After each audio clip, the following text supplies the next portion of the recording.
रोज एक नई कहानी देखने के लिए चैनल को सब्सक्राइब करें और बेल आइकन दबाना ना भूलें। जानकी अपनी 5 बहुओं, रविका बड़ी बहू, लक्ष्मी छोटी बहू, पूजा तीसरी बहू, शांति चौथी बहू और रुचि 5वीं बहू के साथ रहती थी। उसके सभी बेटे काम के सिलसिले में हमेशा बाहर रहते। 5 बहुओं के होते हुए भी जानकी को ही घर की ज्यादातर जिम्मेदारियां उठानी पड़ती थी, क्योंकि उसकी बहुओं को अपने खाने के शौक के आगे कुछ और दिखाई ही नहीं देता था। ऐसे ही समय बीतता है। तभी एक दिन जानकी अपनी 5 बहुओं को बुलाकर कहती है, देखो बहुओं, आज हमारे घर में कुछ मेहमान आ रहे हैं, तो खाने में नाश्ता पानी में कुछ अच्छा बना लेना। क्या बात है माँ जी, आज तो फिर पार्टी होगी घर में। सही बात बोली भाभी आपने तो। हाय, आज घर में कितने दिनों बाद कुछ अच्छा बनेगा। भाभी, बनेगा ही नहीं बल्कि खाने को भी मिलेगा। भाभी, मेरे तो सोच सोच के मुंह में पानी आने लगा। हाँ भाभी, लेकिन माँ जी आप बताइए तो सही कि बनाना क्या क्या है, हम सब बना लेंगे। हो गया तुम सबका। तुम सब खाने का नाम सुनते ही ऐसे बोल पड़ती हो जैसे कभी कोई अच्छी चीज जिंदगी में खाई ही ना हो। बाहर वाला सुन ले तो सोचेंगे कि मेरी 5 बहुएं होने के कारण मैं तुम सबको कुछ अच्छा खिला ही नहीं पा रही हूँ। हाय हाय माँ जी, ऐसा मत बोलिए, वरना कोई बाहर वाला सुनेगा तो यही सोचेगा कि एक सास को 5 बहुओं ने मिलकर परेशान कर रखा है। बताइए क्या बनना है, वैसे भी मेहमान आने पर ही तो बनता है। चुप करो तुम सब, बनाती भी रहती हो और बोल भी रही हो, जिसके चलते महीने में 3 बार राशन भरवाया जाता है। मैं ना रोकूं तो मुझे लगता है हमें कटोरा लेकर सड़क पर ही बैठे रहना पड़ेगा तुम्हारे खाने के शौक के चलते। और कुछ खास नहीं, पकोड़े समोसे चाय नाश्ते में बना लेना और खाने में मटर पनीर, पूरियाँ, रायता और पुलाव, बस। इतने अच्छे अच्छे नाम सुनकर तो अभी से मुझसे रुका नहीं जा रहा है। मेहमानों के आने तक कैसे रुकूं?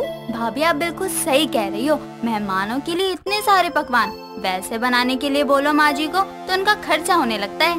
भाभी, रीजन कुछ भी हो, अच्छा अच्छा खाना बन रहा है वही बहुत है। हाँ भाभी, बस मेहमान आए ना तो ज्यादा अच्छा होगा।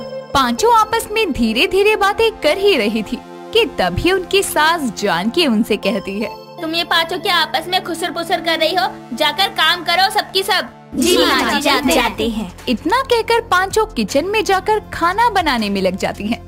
कुछ समय बाद 5 मिलकर सारा काम खत्म करके अपनी सास के कमरे में आती हैं और देखती है कि वो सो रही है। जिसके बाद वो 5 चुपचाप अपनी सास के कमरे से नीचे आकर हॉल में बैठकर टीवी देखने लगती हैं। बहुत देर इंतजार के बाद भी जब मेहमान नहीं आते तो वो सभी आपस में कहती हैं, भाभी मुझे क्या लग रहा है अब मेहमान नहीं आएंगे, आना होता तो आ जाते, कितना टाइम तो हो गया है। हाँ भाभी, मुझे भी यही लग रहा है, और अच्छा खाना खाने के चलते हमने कुछ खाया भी नहीं। भाभी ये दोनों सही कह रही है, भूख लग रही है, माँ जी भी सो रही है, क्यों ना हम तब तक कुछ खा ले। इतना सारा बनाया, थोड़ा भी खा ले तो क्या होगा। लेकिन अगर माँ जी को पता चल गया तो? भाभी, माँ जी को बताएगा कौन? ठीक है फिर चलो खाते हैं, मुझसे तो वैसे ही नहीं रुका जा रहा। इतना कहकर 5 अपने खाने के शौक के चलते मेहमानों के लिए बनाया हुआ खाना खुद ही बैठकर खाना शुरू कर देती हैं और खाते हुए उन्हें पता भी नहीं चलता और सारा खाना खत्म हो जाता है। अब ये बात वो अपनी सास को कैसे बताए, वो ये सोच ही रही थी कि तभी उनकी नजर सीढ़ियों से उतर रही अपनी सास पर जाती है, जो फटाफट उसके बाद वो सब बहुएं अपनी थालियों को अपने पीछे छुपा लेती है। तभी उनकी सास वहाँ आती है और उन्हें ऐसे पीछे हाथ किए खड़ा देखकर कहती है, क्या हुआ? तुम सबकी सब ऐसे कमांडो की तरह हाथ बांध करके खड़ी हो? कुछ छुपा रही हो क्या पीछे? नहीं माँ जी। फिर ऐसे क्यों खड़ी हो तुम सब? नहीं माँ जी, हम सब तो आपके पास ही आ रही थी, आपको सामने से आते हुए देखा तो हम सब यहीं खड़ी हो गई। जी माँ जी। ठीक है, नाश्ता बन गया होगा, अभी तक तो लगाने की तैयारी करो। राहुल का फोन आया था, मेहमान 10 मिनट में पहुँच रहे हैं। अपनी सास की सारी बात सुनकर 5 के होश उड़ जाते हैं, क्योंकि खाना तो वो पहले ही खाकर खत्म कर चुकी थी। जब तक वो अपनी सास को कुछ बोलती तब तक मेहमान घर आ जाते हैं और जानकी उनसे मिलने के लिए चली जाती है। तभी 5 किचन में जाकर आपस में बातें करने लगती हैं। देखा, आ गए ना मेहमान, अब क्या करें, क्या लेकर जाए बाहर? खाना नाश्ता सब खत्म हो गया। हाँ भाभी, माँ जी को पता चलेगा तो मार ही डालेंगी। माँ जी फिर शुरू हो जाएंगी। हमें लगता है कि हमें माँ जी को सच बता देना चाहिए। अब इतना जल्दी हम बना तो सकते नहीं हैं। मुझे भी लगता है यही सही होगा। आपस में बातें करके पांचों बिना कुछ सोचे समझे मेहमानों के सामने जाकर अपनी सास को सब कुछ बता देती है, जिसे सुनते ही सब मेहमान उनका मजाक उड़ाना शुरू कर देते हैं। तभी उन मेहमानों में से एक आदमी कहता है, क्या बात है जानकी जी, आप तो सभी बहुएं चुन चुन कर लाई हो। सब में कितनी एकता है और दिमाग है। मेहमान लेट हो गए थोड़ा तो उन्होंने न टाइम खराब किया और न ही खाना। ऐसी बात नहीं है, वो मजाक कर रही है। जी माँ जी, हम सच बोल रहे हैं। हाँ बहू, हम सबको पता चल गया। कोई बात नहीं, हम सब घर से खा पी कर आए हैं, आप लोग रहने दीजिए। लीजिए माँ जी, आपकी भी टेंशन खत्म। मेहमानों के सामने तो जानकी अपनी बहुओं से कुछ नहीं कहती। कुछ समय बाद मेहमानों के जाते ही वो अपनी बहुओं को बुलाकर कहती है, तुम पांचों जैसे खाने में एक जैसी हो, ऐसे ही पांचों के दिमाग में भी भूसा ही भरा है क्या? क्यों माँ जी, हमने ऐसा क्या किया? पहले तो तुम सब अपने खाने के शौक के चलते सारा अच्छा खाना खा गई। उसके बाद पागलों की तरह सबके सामने आकर बता दिया। दिमाग बेच आई हो क्या सबकी सब? माँ जी तो हम सब और क्या करती, इतनी जल्दी में हम कुछ बना भी तो नहीं सकते थे। बना नहीं सकती थी तो मंगवा तो सकती थी, कम से कम मेरी इज्जत तो बच जाती। हाँ माँ जी, ये तो ही नहीं। खाने से दिमाग हटेगा तभी तो सही गलत में समझ आएगा ना फर्क। तुमको लास्ट बार छोड़ रही हूँ, सुधार लो अपनी अपनी आदतें तुम सब, मेरी इज्जत खराब मत करो। इतना कहकर जानकी अपने कमरे में चली जाती है और पांचों अपने अपने कामों में लग जाती है। यूं ही समय बीतता है, लेकिन उन पांचों की आदतों में कोई सुधार नहीं आता। जैसे ही वो खाने में कुछ अच्छा देखती तो उनका दिमाग काम करना बंद कर देता। तभी एक दिन जानकी के पड़ोस के शर्मा जी उनके घर आकर कहते हैं, जानकी जी, आज शाम को मेरे पोते का जन्मदिन है, तो आप सभी लोगों का खाना हमारे घर है। जी शर्मा जी। पूरे परिवार का है, तो अपनी बहुओं को भी ले आना, उसी बहाने सभी का मिलन हो जाएगा। जी शर्मा जी, जरूर। ठीक है जानकी जी, बहुत तैयारी करनी है, मैं चलता हूँ। फिर आइएगा। अपने पड़ोसी शर्मा जी के जाने के बाद जानकी अपनी पांचों बहुओं के पास जाती है और उन्हें उनके खाने के शौक के चलते फिर कोई और तमाशा ना करने की सलाह देती है और समझाती है।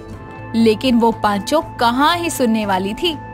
जैसे ही शाम के समय वो पांचों अपनी सास के साथ शर्मा जी के यहाँ जाती हैं और अच्छे अच्छे खाने की चीजें देखती हैं, वैसे ही वो अपनी सास की समझाई सारी बातें भूलकर खाने की चीजों पर ऐसे टूट पड़ती हैं जैसे कि कभी खाना देखा ही ना हो। उनको इस तरह खाते देखकर सभी मोहल्ले वाले जानकी का मजाक बनाना शुरू कर देते हैं और वो शर्मिंदा होकर बिना कुछ बोले घर वापस आ जाती है। तभी सबके सामने अपनी सास का ऐसा मजाक बनते हुए देखकर उन सबको अपनी गलती का एहसास होता है और वो पांचों घर आकर अपनी सास के पैर छूती हैं।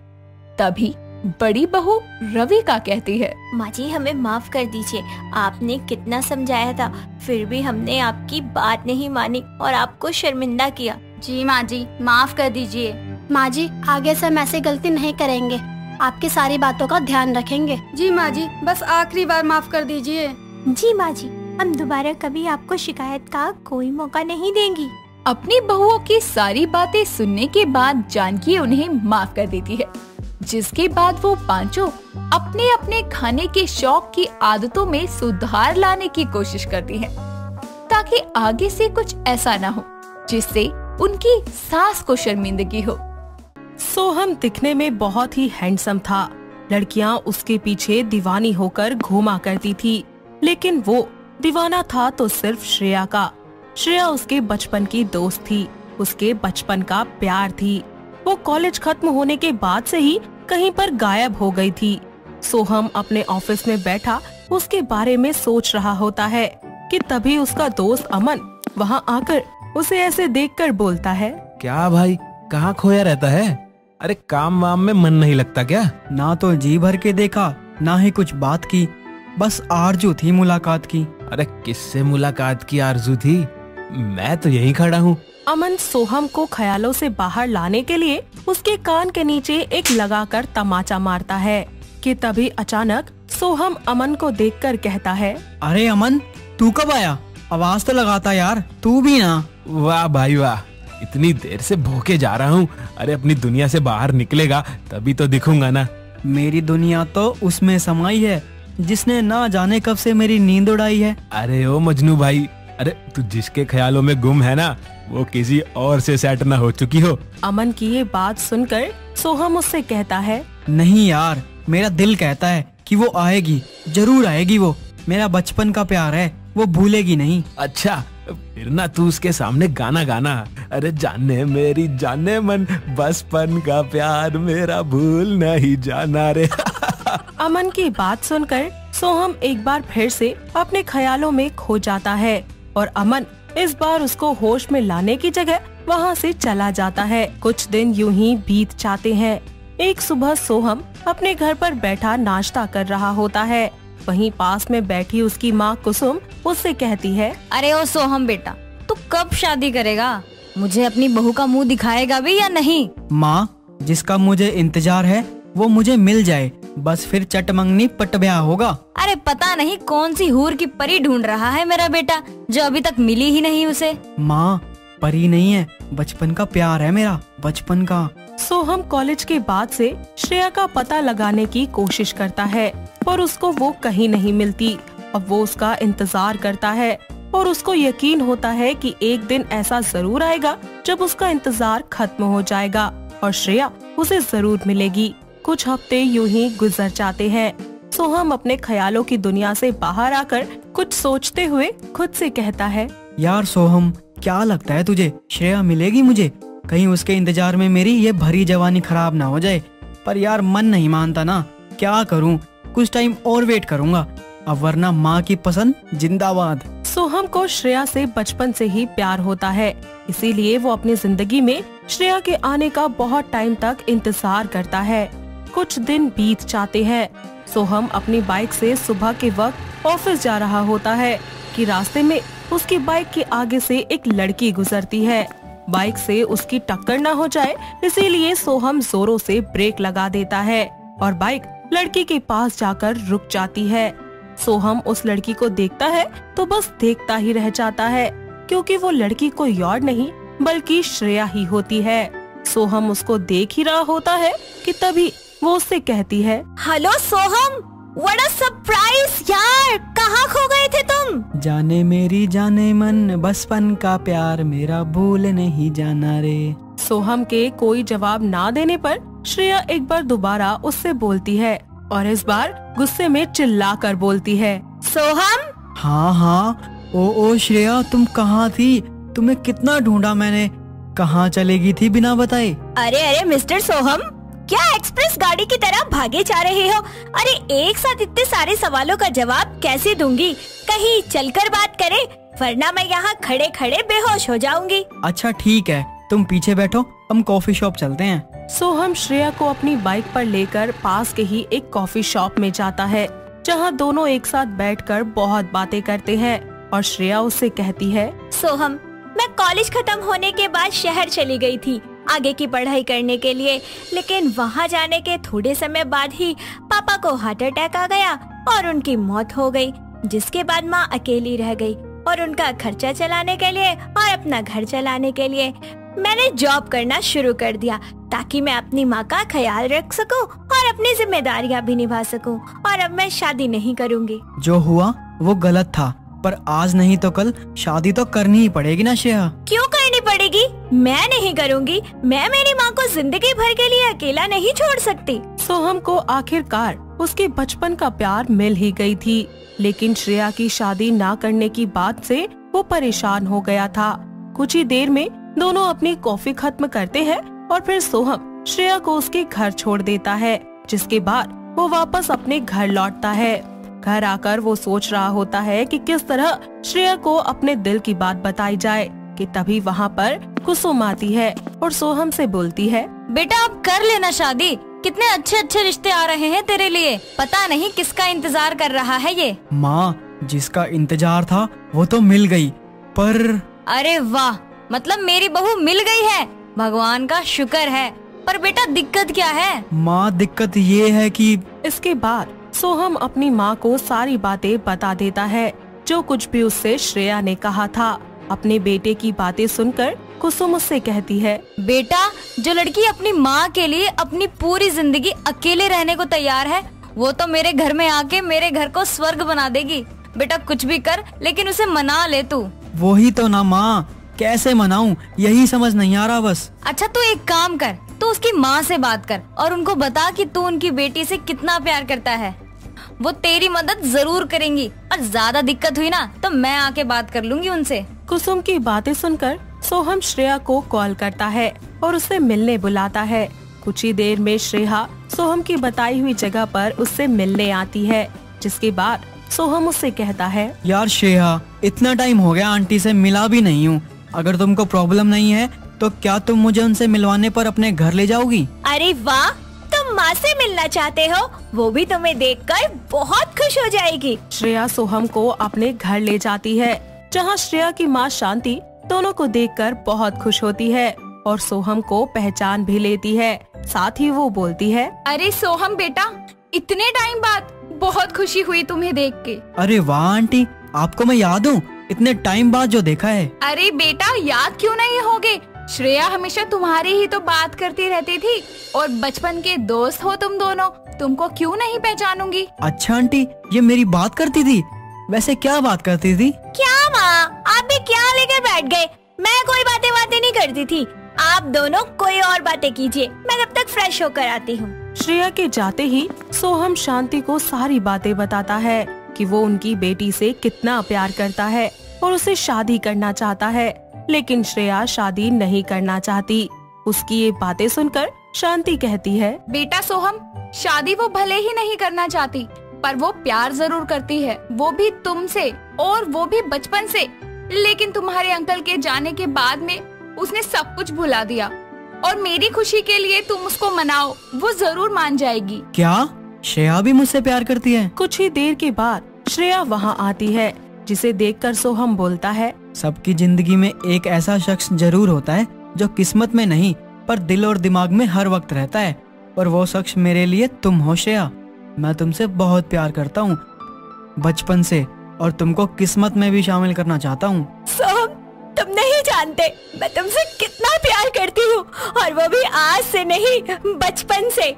पर तुम जानते हो ना कि मैं माँ को अकेला नहीं छोड़ सकती, मेरे अलावा उनका कोई नहीं है। क्यों नहीं है, मैं हूँ ना, उनका एक बेटा भी है अब, और माँ हमेशा हमारे साथ रहेंगी हमारे घर में। पर सोहम, ऐसा नहीं हो सकता, और ना ही तुम्हारी माँ को ये मंजूर होगा। इतने में वहाँ पर सोहम की माँ कुसुम आ जाती है और कहती है, अरे बेटा, मुझे इससे कोई दिक्कत नहीं है, और जब सोहम की माँ उसके साथ रह सकती है तो तेरी माँ क्यों नहीं रह सकती? तू उसकी चिंता मत कर, बस मेरे बेटे को हाँ कर दे। बिल्कुल नहीं, मैं सोहम तब तक तुम्हें हाँ नहीं करूँगी जब तक तुम मुझे गाना नहीं गाकर प्रपोज करोगे। ठीक है मैडम, मेरी बेसुरी आवाज को बर्दाश्त करना। जाने मेरी जाने मन, बचपन का प्यार मेरा भूल नहीं जाना रे, जैसा मेरा प्यार है जान तुझे किया है, बचपन का प्यार मेरा भूल नहीं जाना रे। सोहम का गाना सुनते ही सभी लोग जोर जोर से हंसने लगते हैं, और कुछ ही समय के बाद सोहम और श्रेया दोनों की शादी बड़ी ही धूमधाम से करवा दी जाती है, और वो दोनों अपनी जिंदगी की नई शुरुआत बहुत ही ज्यादा खुशी से करते हैं और जिंदगी में आगे बढ़ जाते हैं। रिया अपने कमरे में बड़े ही आराम से सो रही होती है कि तभी उसकी माँ जानकी उसको आवाज मारते हुए कहती है, रिया बेटा उठ जाओ, सुबह के 10 बज चुके हैं, जल्दी से नाश्ता कर और बाजार से कुछ सामान ले आ, फिर जोरदार बारिश शुरू हो जाएगी। बारिश का नाम सुनते ही रिया झट से आंखें खोलती है और फिर कहती है, बारिश होने वाली है तो फिर होने दो।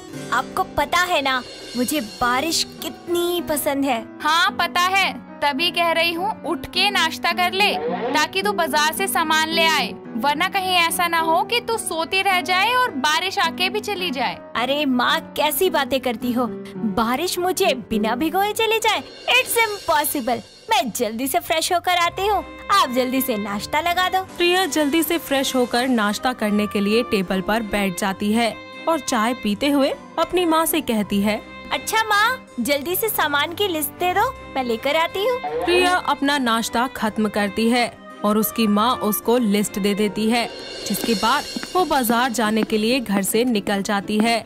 घर से कुछ ही दूर चलने पर बारिश शुरू हो जाती है, जिसको देखकर रिया बोलती है, अरे वाह, मुझसे मिलने की इतनी जल्दी थी तुमको, और वैसे भी मैं तुम्हारे लिए तो बाहर आई हूँ मेरी जान। रिया के इतने कहने भर के बाद ही मिनटों में बारिश बंद हो जाती है, जिसको देखकर वो सोचती है, ओए रुक क्यों गए? यू नो ना, I love you so much. मुझसे शर्मा रहे हो? ज्यादा मत शर्माओ, चलो बरसो, और इतना बरसो कि मजा ही आ जाए बस बरसने का और भीगने का। और अगर नहीं बरसे ना तो मैं तुमसे बात नहीं करूंगी। रिया की ये बातें उसके पीछे खड़ा हुआ रोनी नाम का एक बहुत ही हैंडसम सा लड़का सुन रहा होता है, और उसको यूँ बादलों से बातें करता हुआ देखकर वो कहता है, तुम बादलों से बातें कर रही हो? अरे पागल हो क्या? ओ मिस्टर व्हाटएवर, तुम जो भी हो, तुमसे मतलब तो है, पता है क्या? ये मौसम की बारिश, ये बारिश का पानी, ये पानी की बूंदे तुझे ही तो ढूंढे। ओ हेलो, कहना क्या चाहते हो? साफ साफ बोलो। कहना ये चाहता हूँ मोहतरमा कि इस बारिश के मौसम में आप जैसी हसीना से मुलाकात और पहली नजर वाला प्यार हो गया है हमें। ओ हेलो, तुम जो ये नैनो के बाण चला रहे हो ना, ये मुझ पर काम नहीं करेंगे। बेहतर होगा कि तुम कहीं और ट्राई करो। रिया इतना कहकर वहाँ से जा ही रही होती है कि उसको जाता देख रोनी बोलता है, ओ मैडम, कल तुम्हारा लाइट हाउस पर इंतजार करूँगा। अगर इस पहली मुलाकात ने कुछ असर डाला होगा तुम पर तो तुम जरूर आओगी। रिया बिना मुड़े मुस्कुराते हुए वहाँ से चली जाती है। घर पहुंचकर वो उसी के ख्यालों में खोई रहती है और खुद से बातें करते हुए कहती है, क्या सच में कहीं मुझे भी उससे प्यार तो नहीं हो गया? जब से घर आई हूँ उसके ख्यालों में ही खोई हूँ। दिल कहीं लग नहीं रहा और दिमाग से उसका ख्याल जा ही नहीं रहा। क्या करूँ? रिया के मन में भी रोनी के लिए प्यार था, इसीलिए वो अगले दिन तैयार होकर उससे मिलने लाइट हाउस के लिए निकल जाती है।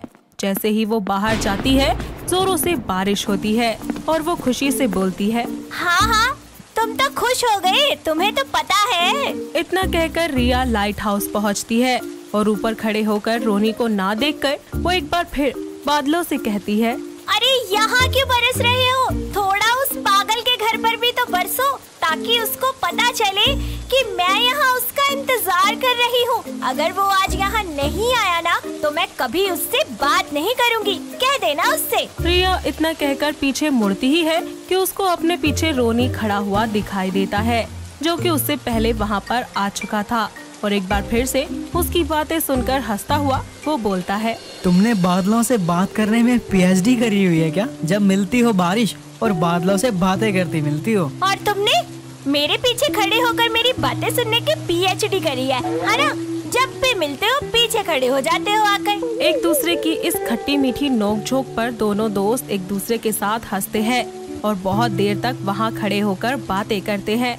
साथ ही साथ बारिश भी उनके साथ बरस रही होती है। दोनों एक दूसरे से प्यार का इजहार कर देते हैं, जिसके बाद अक्सर दोनों जब भी मिलते तो बारिश होना लाजमी ही हो जाता। ऐसे ही एक शाम रिया रोनी से मिलकर वापस घर जा रही होती है। तब उसको रास्ते में उसी के एरिया का जाना माना गुंडा जो मिलता है, जो कि अक्सर उसका रास्ता रोकता था। और उस दिन रिया को रोककर वो उससे बोलता है, अरे रिया डार्लिंग, कहाँ से आ रही हो? अरे गजब की खूबसूरत लग रही हो आज तो। तुम फिर आ गए? हर बार बेइज्जती करवा कर तुम्हारा मन नहीं भरता? अरे मेरी जान, तुम्हारे मुंह से बेइज्जती भी ना तारीफ लगती है, और होने वाली बीवी की बातों का क्या बुरा मानना। होने वाली बीवी, और वो भी तुम्हारी? अरे खुली आंखों से सपने देख रहे हो क्या? जिससे मैं प्यार करती हूँ ना, उसको तुम्हारी ये हरकत पता चली ना तो तुम्हें जिंदा जमीन में गाड़ देगा। अरे शादी तो मैं तुझसे ही करूँगा, फिर चाहे मुझे तुझे मंडप से उठाना पड़े या फिर तेरे आशिक को मौत के घाट उतारना पड़े, पीछे नहीं हटेगा ये जो देख लेना जाने मन। जोजो इतना कहकर वहाँ से चला जाता है और रिया उसकी इन धमकियों से नजरअंदाज करके अपने घर लौट जाती है। कुछ दिन यूं ही बीत जाते हैं। रिया अपनी माँ को रोनी और अपने बारे में सब बता देती है। साथ ही ये भी बताती है कि रोनी का इस दुनिया में कोई नहीं है। ये सुनकर उसकी माँ बोलती है, बेटा, उसका इस दुनिया में कोई नहीं है, कैसे खुश रहेगी तू उसके साथ? माँ, उसके पास अपना कहने के लिए मैं हूँ ना। वो मुझ पर जान छिड़कता है। मेरी खुशी के लिए वो सब कुछ कर सकता है, वरना आप उस गुंडे जोजो को तो जानती हो ना, उसने हमारा जीना हराम कर रखा है। पर बेटी, वो जोजो ऐसा नहीं होने देगा। तूने सुनी थी ना उसकी धमकी? माँ, उस जोजो की ये कीदड़ वाली धमकियाँ ना मेरा और रोनी का कुछ नहीं बिगाड़ पाएंगी। मुझे रोनी पर पूरा भरोसा है, वो कभी मेरे साथ कुछ गलत नहीं होने देगा। रिया की बातें सुनकर उसकी माँ उनके रिश्ते के लिए मान जाती है और कुछ ही दिनों के बाद उनकी शादी का दिन आता है, जहाँ रिया दुल्हन के जोड़े में बहुत ही खूबसूरत दिख रही होती है, तो वहीं रोनी भी शेरवानी में जच रहा होता है। जिस जगह दोनों की शादी हो रही होती है वहाँ जोर जोर से झमाझम बारिश होने लगती है, जिसे देखकर रिया बहुत खुश होती है और रोनी उसे देखकर कहता है, तो मैडम इस बारिश को बोल देते हैं ना कि अब आपको हमसे प्यार है, इसका यहाँ कोई काम नहीं है। ना जी ना, मेरा पहला प्यार तो बारिश ही है, तुम तो दूसरे ही हो। अच्छा जी, ठीक है, तो फिर भगवान, मेरा यार हंस रहा है तो बारिश तो होनी ही चाहिए। रोनी इतना कहता है और जोर से बादल गरजते हैं, साथ ही छम छम बारिश होने लगती है। दोनों आपस में प्यार भरी बातें कर ही रहे होते हैं कि तभी वहाँ पर जोजो आ जाता है। रोनी को रिया का हाथ पकड़े हुए देखकर वो गुस्से में उनके पास जाता है और कहता है, अरे ओ बावली पूछ, छोड़ दे रिया को, इसकी शादी मेरे से होगी, मेरे से, समझा? जोजो को वहाँ देखकर रिया सारी बातें रोनी को बता देती है, जिसके बाद रिया को पीछे करके रोनी जोजो के बिल्कुल सामने आकर उससे बोलता है, सुनो दो कोड़ी के सड़क छाप गुंडे, रिया मेरा प्यार है और मेरी जिंदगी है। अगर उसकी तरफ आंख उठाकर देखा ना तो तुझमें इतने छेद कर दूंगा कि तू कंफ्यूज हो जाएगा कि सांस कहाँ से लें और पादे कहाँ से। क्यों बे, खुद को कहीं का हीरो समझता है क्या? बड़ी हीरोपंती छा रही है जो, सारी की सारी यहीं निकाल दूंगा। क्या करूं यार, तुमको आती नहीं और मेरी जाती नहीं। रुक, तेरी सारी हीरोगिरी अभी निकालता हूँ। इस सब के बाद जोजो और रोनी में हाथापाई हो जाती है, तो वहीं दूसरी तरफ रिया पुलिस को कॉल करके बुला लेती है। जब तक रोनी जोजो को मार मार कर अधमरा कर देता है, तभी पुलिस आती है, जिसे देखकर रिया कहती है, इंस्पेक्टर साहब, ले जाइए इस जोजो को, इसने बहुत टाइम से मेरा जीना हराम कर रखा है। ऊपर से आज मेरी शादी वाले दिन मेरी शादी रोकने आ गया, मेरे पति पर हमला कर दिया इसने। आप चिंता मत करो मैडम, इसको तो वैसे ही हम कब से ढूंढ रहे थे, आज जाकर हाथ लगा है, अब लंबे टाइम के लिए जाएगा अंदर ये। पुलिस जोजो को अपने साथ ले जाती है और रिया भागकर रोनी को गले लगा लेती है और फिर बारिश में ही दोनों की एक बार फिर धूमधाम से शादी हो जाती है। इसके बाद वो लोग अपनी जिंदगी की खुशी खुशी एक नई शुरुआत करते हैं। दोस्तों, अगर आपको ये कहानी पसंद आई तो इसे लाइक करें, शेयर करें और कमेंट करके बताएं कि कहानी में आपको सबसे अच्छा क्या लगा।